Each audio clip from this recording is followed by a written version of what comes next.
À tous ceux qui ne comprennent pas qu'on leur parle de Noël en novembre, on vous conseille de vous boucher les oreilles. Musique. Par contre, à vous qui aimez bien que Noël commence en novembre, on vous comprend, parce qu'entre nous, il sert à rien ce mois, non? C'est pour ça que les chocolats de Noël Kinder sont déjà chez Intermarché, et le deuxième est à moins 50%, et c'est aussi en drive et en livraison. Intermarché, tous unis contre la vie chère. Jusqu'au 13 novembre, sur le moins cher des deux, hors rayon confiserie, tablettes de chocolat, glace, biscuits et produits frais. Modalité sur intermarché.com. Pour votre santé, limitez les aliments gras à les sucrés. On accueille Nathalie maintenant au 39-21. Bonsoir Nathalie. Bonsoir Olivier. Bonsoir.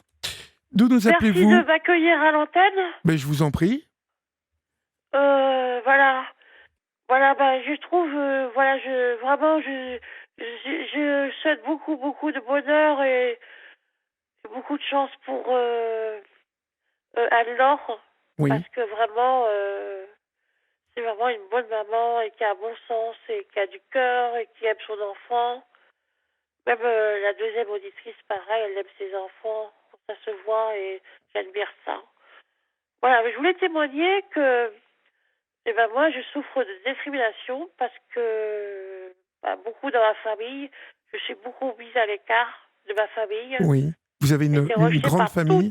quand même, oui, quand même. J'ai Oui. beaucoup de frères et soeurs, des cousins, des cousines, mais personne vient me voir. Quel âge avez-vous? J'ai 53 ans. 53 ans, d'accord. Et vous avez combien Oui. de frères et sœurs, Nathalie?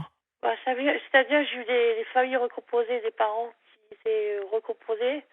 J'ai un frère des deux parents qui est le dernier, le plus petit frère. Oui. J'ai une demi-sœur du côté de mon papa et un demi-frère du côté de mon papa plus âgé que moi. Et j'ai un demi-frère du côté de maman. D'accord. Qui est plus âgé que moi. C'est-à-dire que moi, je suis la voix dernière. D'accord. Donc ça fait quand même une famille, oui. Une famille nombreuse, tout ça. Famille nombreuse, voilà. Mais personne ne veut me parler. Tout le monde me prend pour une... C'est vrai que j'ai beaucoup de pathologies. Alors, que se passe-t-il? Déjà, parlez-moi de vos pathologies, et puis après, vous me parlerez de cette discrimination, de cette discrimination dont vous êtes victime. De quelle pathologie parlez-vous? Moi, j'en ai plusieurs. J'en ai plusieurs. J'ai la maladie génétique qui s'appelle Stickler, qui consiste, ça touche sur les yeux. Je suis non-voyante. Vous êtes non-voyante, d'accord. Non-voyante. J'ai le syndrome de la queue de cheval. Qu'est-ce que c'est, ça, ce syndrome de la queue de cheval? C'est-à-dire, c'est le cervelet qui est déplacé par rapport à la boîte crânienne. Ce qui fait que je suis en fauteuil roulant. Je ne peux plus marcher du tout, quoi. C'est-à-dire, je fais des transferts qu'un rodateur pour me coucher, pour aller aux toilettes, par exemple, si je prends quelque chose dans les placards. Mais je circule toujours en fauteuil roulant. Oui. Je ne sors pas de chez moi. Et en plus, j'ai une maladie qui s'appelle la maladie schizophrénie. Parce que j'ai un stress post-traumatique. Moi, j'en ai parlé à cette antenne il y a... je sais plus, avec vous d'ailleurs. Et il y a un moment déjà, ça, il y a un peu plus d'1 an. Et c'est vrai que ma famille, personne ne... Ça passe pas. Mais, Ma famille et moi, c'est... Vous avez... Excusez-moi, en plus je suis asthmatique, en plus j'ai beaucoup de choses, beaucoup de problèmes de santé. Mais bon, j'essaye d'aller de l'avant, j'essaie de garder le sourire. Mais il y a des moments, ça devient chaotique parce que je suis assez seule, vous voyez. Ma famille ne m'entoure pas, ils ne vont pas vers moi. Quand j'étais petite, j'ai subi des violences. J'ai été frappée par le demi-frère du côté de ma mère qui me battait, quoi. Il me battait, il me tapait. Si je nettoyais mal une casserole, il me frappait, il était violent, il m'a violée. Enfin, j'ai eu beaucoup d'épreuves dans ma vie. Mais bon, j'essaie de garder le cap. C'est vrai que, voilà. Et cette schizophrénie dont vous parlez, elle s'est déclenchée il y a combien de temps?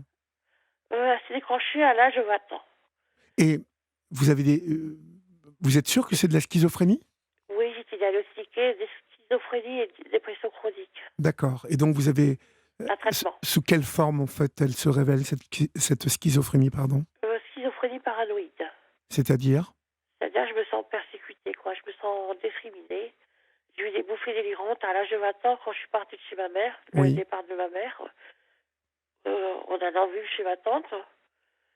Et des bouffées délirantes, c'est-à-dire que oui, persécuté, que j'ai entendu des voix qui parlaient contre moi, quoi, vous voyez, que j'ai entendu des voix. Qui disait quoi? Que si je sautais pas par la fenêtre, et ben, si je tiens pas une balle dans la jambe, je recevrais une balle dans la tête, vous Oui, voyez, oui, si oui. je sautais pas par la fenêtre. Je vivais chez ma tante, qui est décédée, mes parents sont décédés. Et cette schizophrénie, je sais qu'elle vient de stress post-traumatique. Hein. J'étais Oui, diagnostiquée de vous avez stress été post-traumatique. maltraité quand vous étiez jeune, me dites-vous. Oui, et j'ai quand même tendance à avoir comme un manque de confiance de moi parce que je suis beaucoup laissée à l'écart. C'est moi qui a tendance, qui cherche à courir après les autres parce que j'éprouve le besoin de me sentir aimée, parce que ma famille, bah, c'est ma famille, ils vivent leur vie. Mes cousins, cousines, mes frères et sœurs, et la schizophrénie m'abside pas, parce qu'ils me disent que la schizophrénie, ben, ça passe pas. Si on parle ça à la société, ça passe pas. Si on dit gros, ben, voilà, je suis obèse, je suis en fauteuil roulant. Les voisins, c'est pareil, ça passe pas, c'est... Mais bon, je m'accroche quand même. C'est bien, vous avez... Excusez-moi, parce que je suis malade depuis le début septembre. Excusez-moi, je Je suis vous en tout prie, je vous en prie. téléphone. Je vous en prie. Ça fait bizarre, ça fait bizarre. Vous avez de l'asthme là en ce moment? Oui, je suis asthmatique, ouais, je suis D'accord. asthmatique et je suis obligée de prendre des Doliprane parce que sinon, ben, si la température, surtout à vous aussi, j'ai appris que vous avez eu le Covid et je vous souhaite vraiment tous mes meilleurs rétablissements. Merci, vous êtes gentil, mais ça va Vraiment, mieux, parce ça que va vous mieux, êtes vraiment Nathalie. quelqu'un de bien, qui est très à l'écoute, qui pose des bonnes questions. Vraiment. Alors, merci beaucoup, Nathalie. Cette discrimination dont vous êtes victime, en fait, est-ce que c'est... Là, on est entre nous tous les deux. Est-ce qu'il n'y a pas une part liée à votre, justement, paranoïa ou vraiment, elle existe vraiment? Vous êtes vraiment rejeté par votre famille?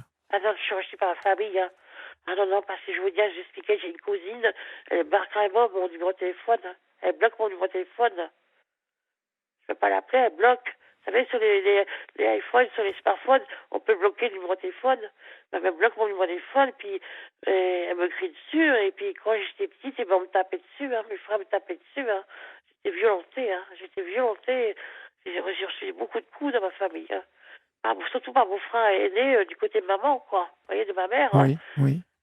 J'ai beaucoup été battue. Hein. J'étais une enfant battue, une enfant vraiment des coups de pied dans le ventre, tirer les cheveux, claquer dans la salle de bain, c'est tout, quoi. Oui. J'ai dit, quand je suis arrivée au monde, bon, lui, il avait 6 ans, oui, je l'ai entendu de mes oreilles, on devrait la jeter avec le couvercle fermé dans la poubelle, que moi, on devrait me jeter dans une poubelle avec le couvercle fermé. Enfin, tout ça, tout ça, je l'ai entendu de mes oreilles, réellement. J'ai été insultée de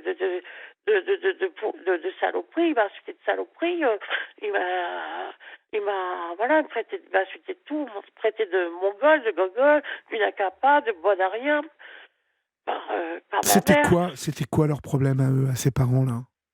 Ils buvaient? Mon papa, il buvait, mais mon papa a été tué par une arme à feu, par mon frère, justement, qui me tapait dessus. Il y avait un gros problème familial et je me dis c'est à cause de mon handicap, c'est à cause de moi. Alors attendez. Je porte ça. Je porte comment le ça deuil de papa. Récapitulons. De mes parents. Récapitulons. Votre père a été assassiné par votre frère? Oui, côté de maman. Mon frère est né. Dans quelles circonstances ça s'est passé, ça? Problèmes familiaux. Problèmes familiaux, parce que papa, c'est vrai qu'il buvait, mais voilà, je ne vais pas dire de mal parce que papa il avait un amour fou pour moi. C'est le seul vraiment qui m'a vraiment pas fait de mal et qui a été gentil avec moi et il a fait beaucoup pour moi. Il a ouvert une assurance vie pour moi, papa, et maman aussi, elle m'aimait, mais bon, elle savait pas, elle était perdue, ça devait être difficile pour elle par rapport à avoir une fille handicapée, quoi. Oui, mais enfin, écoutez, ça n'excuse pas qu'elle vous ait frappé comme ça ou maltraité comme ça. Votre père a été assassiné dans quelles circonstances par votre frère? Dans son sommeil, par une arme à feu.